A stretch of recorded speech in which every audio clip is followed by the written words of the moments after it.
எங்களுடைய மாவட்ட கழக செயலாளர் டில்லி அவர்களுடைய மகளுடைய திருமண விழாவிலே பங்கேற்றுக் கொள்வதற்காக இன்னைக்கு இங்கே வந்திருக்கிறோம்.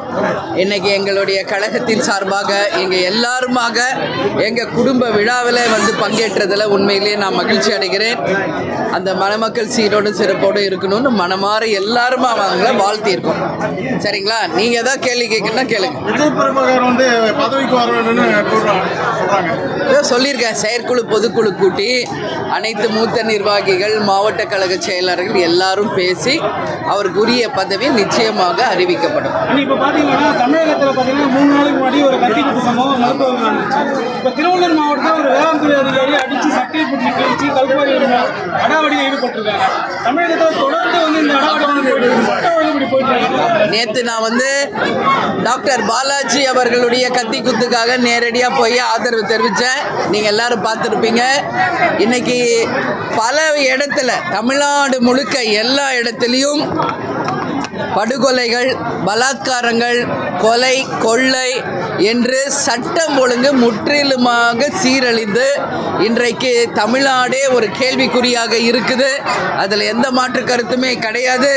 பள்ளிக்கூடங்களில் கூட இன்னைக்கு பாலியல் வன்கொடுமை, அது மட்டும் இல்லாமல் போதை கலாச்சாரம், ஆசிரியர்களே மாணவர்களை குடிக்கு பழக்கிறது என்று பல்வேறு விஷயங்கள் போயிட்டுருக்குங்க. இது எல்லாமே வந்து கண்டிக்கணும். ஆனால் இன்னைக்கு அதெல்லாம் தடுக்க வேண்டிய அரசு வெறும் வாய் வார்த்தைகளை பேசிக்கொண்டு அவங்க கொடுத்த எந்த வாக்குறுதிகளையுமே நிறைவேற்றாமல் ஒரு ஆட்சியை தான் இந்த நடத்திக்கிட்டு இருக்காங்க. அதனால் இன்றைக்கி மழை வரப்போது, எந்த தொலைநோக்கு திட்டம் இல்லை. வர வழியெல்லாம் நீங்கள் பார்க்குறீங்க எந்த அளவு சாலைகள் மிக மோசமான ஒரு நிலைமையில் தமிழ்நாடு முழுக்க இருக்கிறது. வரப்போகின்ற மாபெரும் வெள்ளத்திற்கு, மழைக்கு எந்த முன்னேற்பாடும் இல்லை, வேலைவாய்ப்பு இல்லை, போதை கலாச்சாரம் அதிகமாயிருச்சு, சட்டம் ஒழுங்கு மிகப்பெரிய ஒரு கேள்விக்குறியாக போயிட்டுருக்குங்க. இது எல்லாமே வந்து கண்டிக்கக்கூடிய விஷயம். இதுதான் திராவிட மாடல் ஆட்சியா அப்படின்னு மக்கள் கேட்கின்ற கேள்வியை நானும் கேட்கிறேன். அதே போல் பார்த்தீங்கன்னா இப்போ தமிழகத்தில் வந்து பார்த்தீங்கன்னா இந்த போதை கலாச்சாரம் அதிகமாக இப்போ அரசியல் பொறுத்தவரை விஜய் அரசியல் கூடத்தில் வந்து திமுக வந்து அதிகமான வேலை செய்கிறாங்க அப்படின்னு ஒரு பேச்சு பண்ணிட்டு இதை நீங்கள் எப்படி பார்க்குறீங்க? அப்படிலாம் யார் வர்றதுக்காக இன்னொரு கட்சி வேலை செய்யணும்னு அவசியம் கிடையாது. அவங்கவுங்க கட்சி அவங்கவுங்க கட்சியினுடைய பணிகளை அவங்கவுங்க செஞ்சுக்கிட்டு இருக்காங்க. சரிங்களா? எங்கள் கட்சியினுடைய பணிகளை நாங்கள் செஞ்சுக்கிட்டு இருக்கோம். அது மாதிரி திமுக, அதிமுக, மற்ற தமிழகத்தில் இருக்கிற கட்சிகள் அவங்கவுங்க வேலையை செய்கிறாங்க. அதுதான். தேமுதிக அதிமுக கூட்டணி எப்படி இருக்கு? ஏற்கனவே சொன்னதே தான் கேட்குறீங்க. ஆல்ரெடி நாங்கள் வந்து பல முறை உங்களுக்கு சொல்லியாச்சு கூட்டணியில் இருக்கோன்றது. அது தொடர்ந்து கொண்டிருக்கிறது. உதயநிதி செயல்பாடுகள் குறித்து பார்த்து படிக்கிறதுலே 1000 குளறுபடி நடக்குதுங்க. யாரோ எழுதி கொடுக்கறத பார்த்து படிக்கிறதுலே தடுமாற்றம் இருக்குங்க.